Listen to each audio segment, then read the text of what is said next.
Eu recebo o doutor Nelson Fragelli, que é correspondente da revista Catolicismo, é dirigente da TFP Internacional, na França, que é membro do IPCO, Instituto Plínio Corrêa de Oliveira, no Brasil, e que está se preparando para retornar à França, onde reside. Exatamente. Boa tarde, Boa bom tarde, dia, boa noite, porque aqui é atemporal. Roberto Barbosa. Mas é um prazer tê-lo aqui. Para mim é um grande prazer estar aqui na cidade de Campos, que eu estimo tanto. Já vim tantas vezes aqui e de ser tão bem recebido aqui neste estúdio de notícias, de boas notícias. O senhor é filho de um ex-governador, não é isso? O pai foi governador no Mato Grosso? Ele foi governador de Mato Grosso quando Mato Grosso era um só, não era Mato Grosso estado do Sul, do Sul. Mato... Exatamente. Ele foi governador e depois foi senador também. Ele foi político. Foi presidente também? Da República? Por um período? Por dias. Por dia. Porque era durante o governo Sarney e por 2 ou 3 vezes o presidente José Sarney se ausentou e era o presidente do Senado que assumia.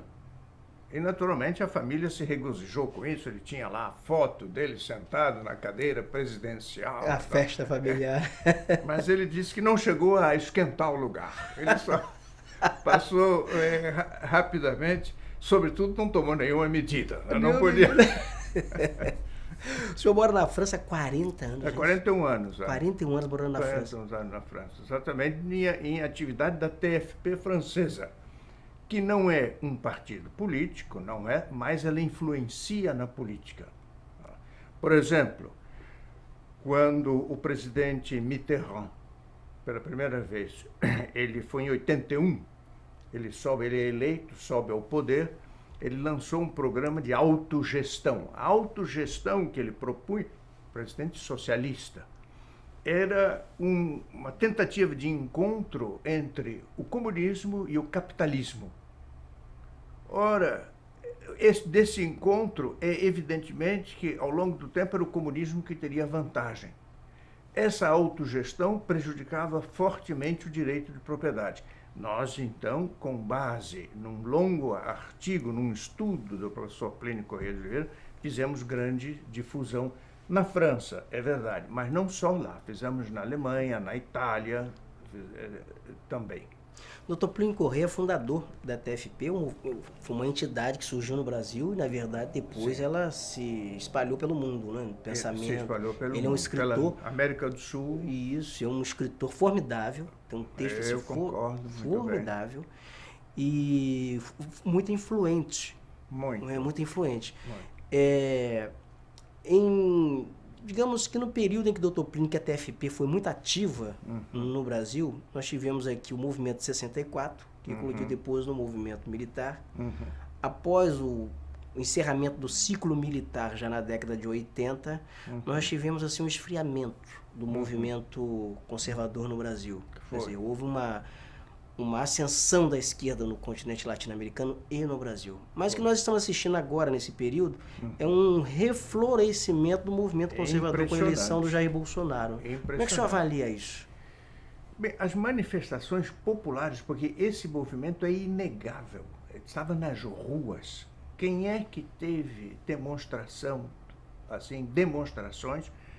Milhões de pessoas, se somamos todos os que saíram às ruas, Rio, São Paulo, Fortaleza, Curitiba, etc., etc., até em Mato Grosso, da onde eu sou originário. Eu fui às ruas, pedindo o impeachment da presidente Dilma.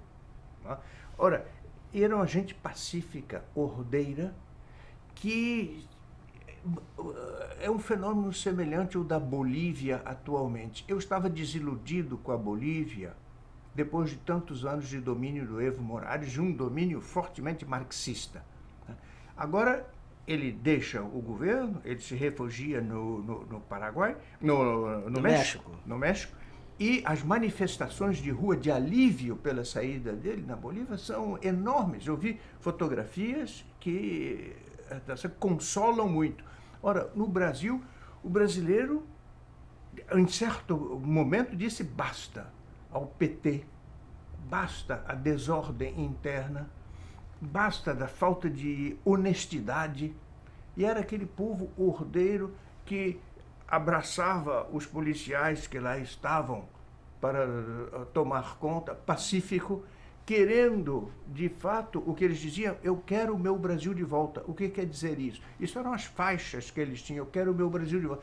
Eles têm uma ideia do Brasil, que é de um país de uma grande missão, de um país de um futuro, e eles viam esse futuro perdido, esfumaçado, posto num mar de lamas e de interesse, e eles não queriam isso. Deixa eu instigar um pouco a entrevista aqui, assim, pegando o outro lado. O que se diz é o seguinte, o que o PT fala, o que a esquerda no Brasil fala?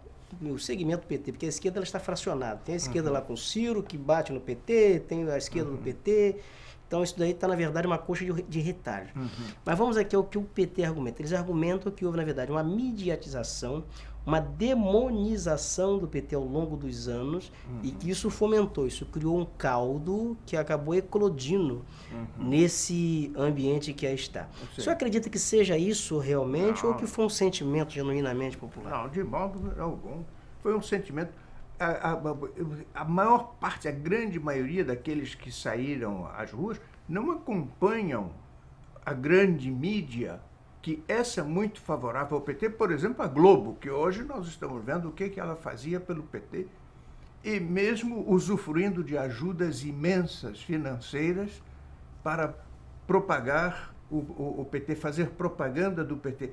Não, aquele povo sentiu nas escolas, no ensino, nas universidades, as badernas nas universidades, a sujeira nas universidades, nos hospitais, na falta de estrada, vendo o potencial brasileiro, a riqueza do Brasil, e eles não tinham estradas para escoar seus produtos, como na Amazônia. Fala-se tanto da Amazônia. Nós fomos lá, o Dr. Nelson Barreto, que esteve com o bispo Rifan, em Brasília, mencionou, lá esteve, e com aqueles pobres ribeirinhos e índios que diziam: nós plantamos, mas não temos como vender. Comemos e o resto apodrece aqui. Mas por quê? Porque o nosso dinheiro ia para onde? Para construir Porto de Mariel em Cuba, para sustentar uma Venezuela que não produz, que em Angola, Moçambique, até os palestinos receberam. Bolívia ganhou uma refinaria, só sabe o que é ganhar uma refinaria. E, aliás, até denegrindo a honra brasileira, porque os bolivianos invadiram primeiro. Expropriaram a refinaria, né? E depois o presidente Lula reconhece esse ato de violência. O brasileiro sabe, ele percebeu, ele viu o que estava se passando. E então veio à rua e se manifestou. Tirar um presidente não é fácil, não. Com o poder que eles tinham, mídia na mão, os ministérios na mão, como eles tinham, as universidades, né? Não é fácil. Foi uma obra ciclópica. Nós vamos aqui dar um intervalo e eu volto daqui a pouquinho conversando novamente com o Dr. Nelson Fragelli. Rapidinho.